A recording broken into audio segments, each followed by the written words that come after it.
Emotional quotient, जिसे बोलते हैं इमोशनल इंटेलिजेंस, नाम सबने सुना हुआ है और सबको लगता है अपनी भावनाओं को कंट्रोल करने को इमोशनल इंटेलिजेंस बोलते हैं। लेकिन मेरे दोस्त, ये सच्चाई नहीं है। जितने भी इस दुनिया में बड़े बड़े बिजनेसमैन हुए हैं, लीडर्स हुए हैं, चाहे वो पॉलिटिकल लीडर्स हैं, चाहे वो रिलीजियस लीडर हैं, चाहे वो बिजनेस के अंदर लीडर्स हुए हैं, उनका ईक्यू, इमोशनल क्वोशेंट सबसे हाई पाया गया है। क्या आप भी इस इमोशनल इंटेलिजेंस को सीखना चाहते हैं, अपनी लाइफ में नई सक्सेस को अचीव करना चाहते हैं, तो ये वीडियो आपके लिए बहुत इंपॉर्टेंट है। मैं विकास नागरू आप सबका स्वागत करता हूं सीखो ऑफिशियल शो के सेल्फ ग्रोथ टिप्स में। इमोशनल क्वोशेंट को पहले समझने के लिए मैं आपको बता दूं कि वो आता कहां से है। वो हमारे ब्रेन के दोनों प्रीफ्रंटल कॉर्टेक्स, ये जो आईब्रोज के पीछे है ना, इन दोनों को जब मिला दिया जाता है तो वहां से आता है इमोशनल क्वोशेंट।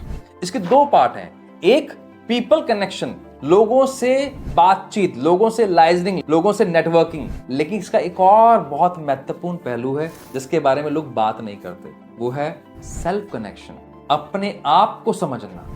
इन दोनों को जब मिला दिया जाता है तब बनता है इमोशनल इंटेलिजेंस। क्या आपने अभी तक ये जानकारी सुनी थी?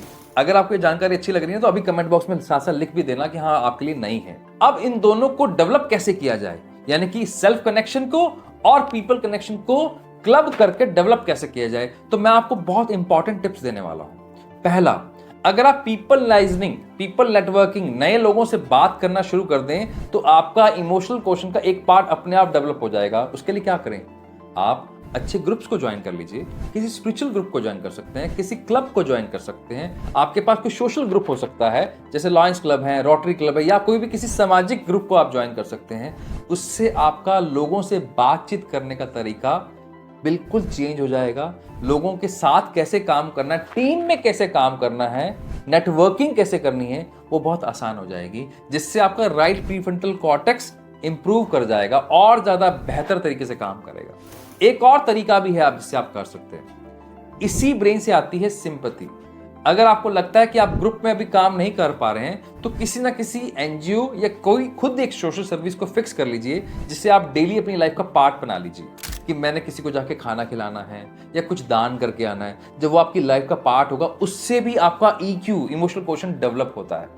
आपको मालूम है ना, गुजरात के बारे में सब जानते हैं, कहा जाता है कि उनका इमोशनल क्वोशेंट सबसे ज्यादा हाई होता है, इसलिए वो मस्ती भी करते हैं, बिजनेस भी करते हैं तो बहुत बड़ा करते हैं, मस्ती भी करते हैं तो बहुत बड़ी मस्ती करते हैं। तो यही उनकी पावर है, इमोशनल क्वोशेंट सबसे ज्यादा पाया जाता है। मैं कम्युनिटी बेस पे बात नहीं कर रहा हूं, एक जेनरिक बात कर रहा हूं, इसको हेल्दी वे में लीजिएगा। अब चलते हैं हम सेल्फ डिस्कवरी की तरफ, यानी कि जो दूसरा पार्ट है इसका।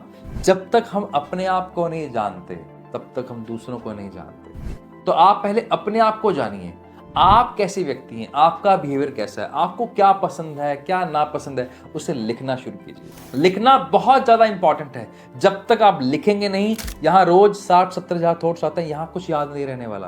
पेपर पे लिखा हुआ है तो आपको बहुत जल्दी याद रहेगा। आपने क्या करना है, अपने पूरे बिहेवियर के बारे में लिखना है। अगर नहीं लिख पा रहे हैं तो मेडिटेशन शुरू कर दीजिए। वो भी नहीं कर पा रहे हैं तो एक और अच्छा तरीका बता देता हूं, बायोग्राफीज पढ़ना शुरू कर दीजिए। उससे भी आपका सेल्फ कनेक्शन बढ़ता है। वो भी नहीं कर पा रहे हैं तो भैया थर्ड पार्टी टूल्स आते हैं, बहुत सारे टेस्ट आते हैं, उससे अपने बारे में जानिए। जितना अपने बारे में पता होगा उतना दूसरों के बारे में पता लगेगा। ये एक्टिविटीज अगर आप कर लेते हैं, डेली अपनी लाइफ के अंदर ले आते हैं, तो आपका इमोशनल क्वोशेंट डेवलप हो जाएगा। और जितना ये डेवलप होगा उतना लोग आपसे कनेक्ट करेंगे, और जितना लोग आपसे कनेक्ट करेंगे, याद रखिएगा, आपका नेटवर्क ही आपकी नेटवर्थ है। लोग आपसे दिल से जुड़ेंगे, दिमाग से नहीं। और जिन लोगों को ये शिकायत है ना कि मेरे को टीम नहीं बनती, मैं लोगों से जुड़ नहीं पाता, उसके पीछे का रीजन है इमोशनल क्वोशेंट का ना होना। तो ये आप एक्टिविटीज करने वाले हैं, मैं ये मान के चल रहा हूं, और आप अपनी लाइफ को नए स्केल पे लेके जाने वाले हैं। ये आपको मेरी तरफ से शुभकामनाएं हैं। ये एक्टिविटी डेली कीजिए। इस वीडियो को अपने दोस्तों के साथ, अपने परिवार के साथ शेयर कीजिए, और आपके कमेंट्स हमारे लिए बहुत मायने रखते हैं। ये भी एक इमोशनल क्वोशेंट का हिस्सा है। ये वीडियो आपको कैसा लगा, कमेंट बॉक्स में जरूर बताना। Thank you, signing off.